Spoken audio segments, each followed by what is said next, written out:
Alright y'all, welcome back to the channel here and to some waterfowl testing. It's getting to be that time of year, so we're definitely going to start bringing some waterfowl loads out here, duck loads, goose loads, anything like that, and seeing what they can do. But we're not starting off with just any old duck or goose load or basic waterfowl load. I've got something a little bit special out here today, and a little bit of a kind of continuation of some testing that we've already done, which is I brought some of my grandfather's hand-loaded shotgun loads from somewhere in the early to mid 80s out here today. He was pretty big on waterfowl hunting and definitely loaded a lot of duck loads and goose loads and even some turkey loads. And back then they were all lead, so definitely a little bit of something different compared to what you see today. And we already have tested his goose loads and his turkey loads, so I'll leave the cards above for those. If you haven't seen those, you should probably go check those out because he has a very interesting way of loading some of his shells sometimes. So here are the actual loads, and they're not one of these Western Super X type deals here. As you can see, he just kind of colored penciled on a piece of tape up there, number 2. So these were his duck loads. But these are the actual shells here. You can see, very high brass shell. They have the different primer in them. On the back there, they say CIL Imperial 12 gauge, and on the side, they just say 3-inch Magnum 1 7/8 ounce of number 2s. Now, 1 7/8 ounce of 2s could be his loading specification, but I don't know for certain because it's not written on this box like some of the other ones. And there's the crimp, and as you can see, he's got an old dab of hot glue right in the center there to kind of weatherproof them a little bit. So definitely pretty interesting here. And if you're interested, we will take and cut one of these shells open towards the end of the video if you would like to stick around and see what the internals look like and kind of how they're loaded with things, because I think that's going to be really interesting. So hang around. At the end of the video, we'll cut one open and see what they look like. But for the test out here today, I do have his original shotgun, but it's got some internal trigger hammer type issues, so I can't really bring it out here to test it right now, but I can get somewhat kind of close here. So what I brought is my Remington 1187 Premier here, but I did throw in my stock factory full choke, which his gun is a fixed full choke single shot gun. So at least we should see something kind of similar as for results and patterns that he might have gotten out of his setup. But either way, I'm not going to try and handicap these loads at all because I really want to see what they're capable of. So as per usual for the test, it's going to be 40 yards. I have a duck target down there all set up with the backing paper like usual. I also have my chronograph, so we'll run them across there. Obviously, he doesn't have a chronograph speed on there, but he is known for loading his loads kind of to the hottest or maximum they can be, because they seem to be pretty stout in the recoil department. So I'm curious to see what kind of speed those things are moving. But either way, let's get you guys a view of this target. I'll head up to 40 yards and take our shot. Then we'll glance at what kind of speed we're getting, and we'll go see how they did. So enough talking. Let's get you guys a view of the target, shoot these things, and see what kind of duck load my grandfather was working with back 30 to 40 years ago when they could still use a lead load like this.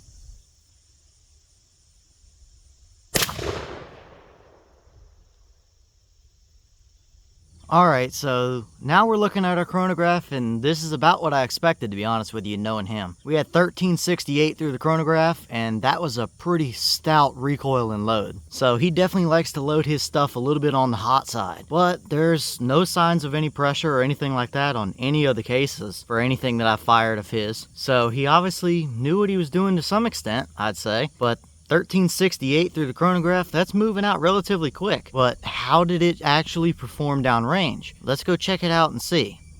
Alright, so now we're downrange here at our 40-yard paper, and this is the result we got out of it. Now, we do have a dead duck here. There are 2 right through the body right there. So I definitely think that he would have come crashing down out of the sky for sure on that one. Now, as far as the overall pattern here, we have pretty decent coverage of this 36-inch wide by roughly about 36-inch tall piece of paper. Now, especially if it was a goose, there really wouldn't be anywhere in that piece of paper that he would be able to fly to that would make it through. Now, a small duck, there might be a couple little spots where he might be able to sneak through, but nothing terrible, and definitely a pattern that would have worked, especially for the time being. I mean, I was not around back in the early 80s, so I honestly don't know how the shells back then performed, but I don't think that would have been a terrible performer. Now, compared to today's modern loadings with modern wad technology and things like that, do I think this can stand up against some of that stuff? No, not really. It's not terrible by any means, but technology has definitely progressed a little bit since this was loaded. Mainly when it comes to the little bit larger or more noticeable void areas. There's definitely probably less of those in the modern loads than we would have seen out of this load back 35 years ago, 40 years ago. But overall here, it may not be the best waterfowl pattern ever or the best duck pattern ever, but that would have absolutely knocked some ducks and geese and whatever else out of the sky for you. So I definitely think my grandfather loaded up a halfway decent duck load here for sure. Okay, so here's the wad that came out of that shell, and I'm not exactly sure what brand or kind of wad he was using. I mean, there's nothing stamped on the bottom there, but it's just this big 2-petal type of variety here. Definitely, I would say pretty much full length, but there's really not much to note here. There's not really anything I'd be concerned about. Everything looks pretty good here, and this is the first shell that I've seen of his that has this style of wad in it. We've seen some Winchester AA Target style wads, and we've seen some just cut little sheets of thin plastic wrapped around the shot column. So this is something a little bit different, but definitely I don't see anything that would be out of the ordinary here. Alright, so let's take this shell here and cut it open and see what it actually gave us inside here. I think this is going to be a pretty interesting little load to kind of unpack here, and I do have a little scale here to see what kind of actual amount of charge we have for gunpowder and what our total pellet count weight is as well. So let me cut this open and let's see what's actually in here. Okay, so I cut that shell open and this is what we got. These are the little BBs. They all look pretty good. Nothing really out of the ordinary here. We'll weigh all this in a second and see what our actual load weight was. But as you can see here, we have that little plug of hot glue up in the top there of the crimp. This is that wad that they were all in. I did cut it just a little bit when I cut the shell open, but as you can see here, it is the same little 2-section wad that we saw in the other shell. And here is the head of the actual shell. And I'm no expert or reloader or anything, but maybe somebody who is might be able to recognize what that powder is just by looking at it. It's little flat round discs of gunpowder there. So definitely pretty interesting, but I believe this is the same powder he used in the goose and turkey loads he did, which would definitely make sense. But we'll weigh this charge in a second and see what he was actually loading it with. But either way, that's kind of how everything stacked up. He just had the pellets here in that wad inside this case. There was no actual fiber or anything under the wad, and he hot glued the crimp on the top to kind of keep it waterproof. But let's weigh everything now and see what it actually gave us as far as how he loaded this. Alright, so as you can see now, I've loaded all of our pellets into the actual hull of the shell here, and I did clear out the weight of the hull. So what we see here is 1.87, 1.88 ounces of pellet weight total, which comes out to be right at a 1 7/8 ounce load. So it seems like he was shooting for that 1 7/8 ounce of shot in this shell, pretty much like a typical waterfowl or duck load kind of. So nothing out of the ordinary here, I wouldn't say, but let's weigh our actual gunpowder charge and see what he was actually loading it with.